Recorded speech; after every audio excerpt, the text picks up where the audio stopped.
नमस्कार मित्रांनो, सुख म्हणजे नक्की काय असतं या सिरियलमध्ये काय घडले आपण ते बघणार आहोत. राजमा आणि सावरी मुक्त विद्यापीठाचा फॉर्म भरण्यासाठी जातात. जपून जा असं अधिराज बोलतो. सोमनाथ शालिनीला बोलतो, नियतीने तुमचा मार्ग मोकळा केला आहे. दोघेही घराबाहेर पडलेले आहेत. राजमा बोलतो की 2 माणसं आपण त्यांच्या मागे लावले आहेत, ते त्यांचं काम करतीलच. शालिनी तलवार हातामध्ये घेते आणि शब्बास असं बोलते. त्यामध्ये नित्या घरामध्ये बघते की पर्स इथंच राहिली आहे. त्याच वेळेस अधिराज बोलतो की पर्स आपण त्यांना देऊन येऊयात, कारण त्यांच्याकडे पैसे नसतील. तेही गाडीवर जात असतात. त्याच वेळेस त्यांना सावरी पडून येताना दिसते. राजमा कुठे आहे असं विचारल्यानंतर ती बोलते की ती बस स्टँडवर थांबली आहे आणि मी पर्स घरी राहिले म्हणून आणायला आली आहे. गेल्यानंतर अधिराज तिला बस स्टँडवर सोडत जातो. एकटीच बस स्टॉपवर असते. त्याच वेळेस काही गुंड पाठलाग करत असतात. सोमा त्यांना फोन करतो, काय मुहूर्त बघतायत का, उचला तिला, एकटीच आहे, तुम्हाला कळत नाही का. राजमा एकटीलाच उचलणार तेवढ्यात अधिराज तिथे येतो. मला लगेच फोन करतो की थांबा. अधिराज गेल्यानंतर त्यांना उचला.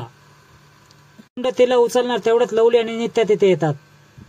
कागदपत्र फक्त तिथे द्यायचे आहे असं लवली बोलतो. तिथे जा असं राजमा बोलते. त्यानंतर नित्या तुम्हाला बसून दिल्यानंतर जाते असं बोलते. गुंड बाहेर येतो आणि 2 सीट कोल्हापूर असं बोलतो की 2 सीट आमचे देखील आहेत, तेवढे सीट कोल्हापूरला सोडवा.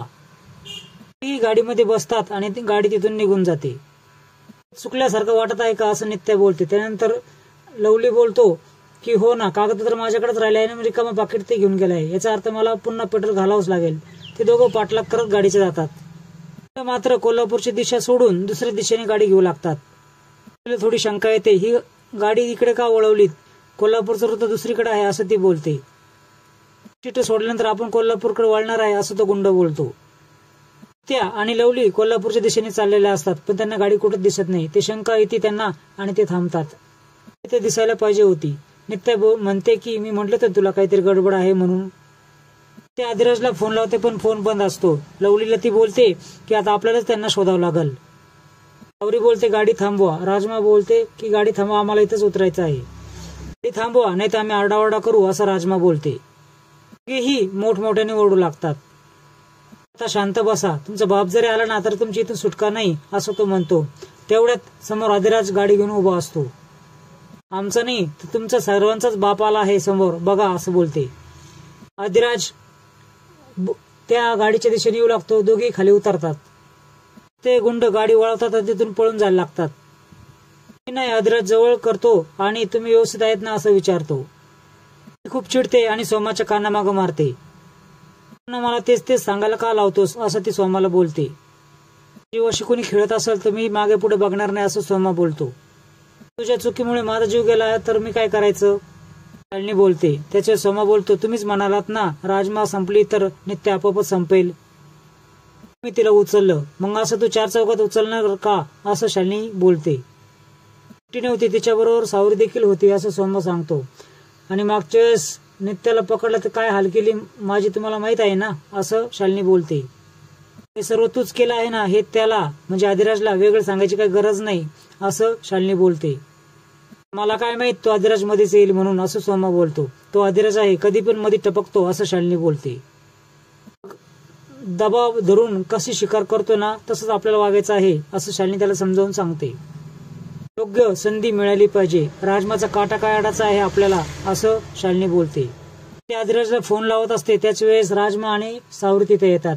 काळजाचा ठोका चुकला होता माझा असं ती बोलते. काय बाबा, एवढे खंबीर उभे असताना मला कसं काय होईल असं राजमा बोलते. सावरी देखील दादा खंबीर असल्यावर मला काहीच होणार नाही, माझ्या केसाला धक्का लागणार नाही असं बोलते.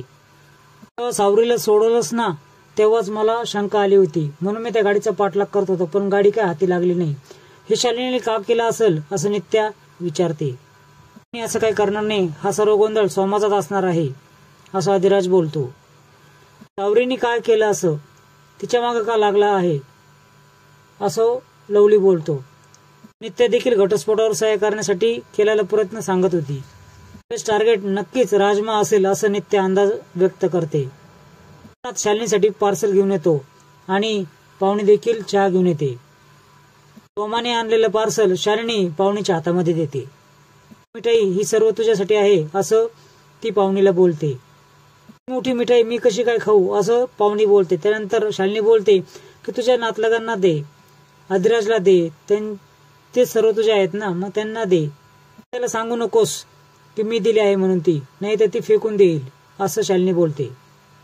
तुझा पहिला पगार होणार आहे म्हणून ही मिठाई घेऊन जा, असं ती बोलते. ती मिठाई घेऊन तिथं निघून जाते. शालिनी मनातच विचार करते, तुझा काळजाचा तुकडा आता तुटणार आहे. सर्वजण क्रिकेट खेळत असतात आणि नित्या लक्ष्मीच्या शिक्षणाविषयी गप्पा मारत असतात. आता खूप ती मोठी होणार, शिकणार, असं गप्पा मारत असतात. इतक्यात पाहुणी मिठाई घेऊन येते. सावरी विचारते, तू इकडे कशाला आलीस ग? पहिला पगार होणार आहे म्हणून मी मिठाई आणली आहे, सगळ्यांना वाटत आहे, असं बोलते. आनंदामध्ये आम्ही सहभागी आहोत असं नित्या बोलते आणि तुझ्या हाताने सर्वांना मिठाई दे असं बोलते. सर्व चुका गोड म्हणून पोटात घाला असं बोलते. घर आहे असं नेहमी येत जा असं नित्या बोलते. तुझंच घर आहे असं नित्या बोलल्यानंतर पाहुणी बोलते की मला माहित आहे हे माझंच घर आहे आणि मी ती जागा मिळवल असं बोलते. रडत रडत तिथून निघून जाते. अधिराज तो पेढा खातो. सगळ्यांना पेढे वाटते. रेस्ट हाऊसवर आल्यानंतर शालिनी विचारते, तू रडत का येत आहेस? त्याचेच पाहुणी बोलते, मन भरून आलं म्हणून रडते. एका चुकीमुळे एवढ्या लोकांना मी गमावलं, याचं वाईट वाटत आहे असं ती बोलते. त्यानंतर खूप पुळका आला आहे का तुला त्यांचा, असं शालिनी बोलते. स्फोट करून सगळ्यांना उडवणार होतीस ना तू. पुढील भागामध्ये तुम्ही बघणार आहात, मिठाई खाऊन सर्वजण बेशुद्ध पडलेले असतात. गुंड येतात आणि राजमाल तिथून उचलून घेऊन जातात. वेळानंतर सर्वजण शुद्धीवर येऊ लागतात. गायब झाली आहे असं सावरी बोलते. आश्चर्याचा धक्का बसतो. मात्र राजमाला बांधून ठेवलेलं असतं. लाडकी मामी, शालिनी मामी आहे मी आणि आता तुला मी ढगात पाठवणार आहे असं बोलते. तुझी वाट बघत आहेत. मित्रांनो, असेच नवीन अपडेट्स बघण्यासाठी चॅनल सबस्क्राईब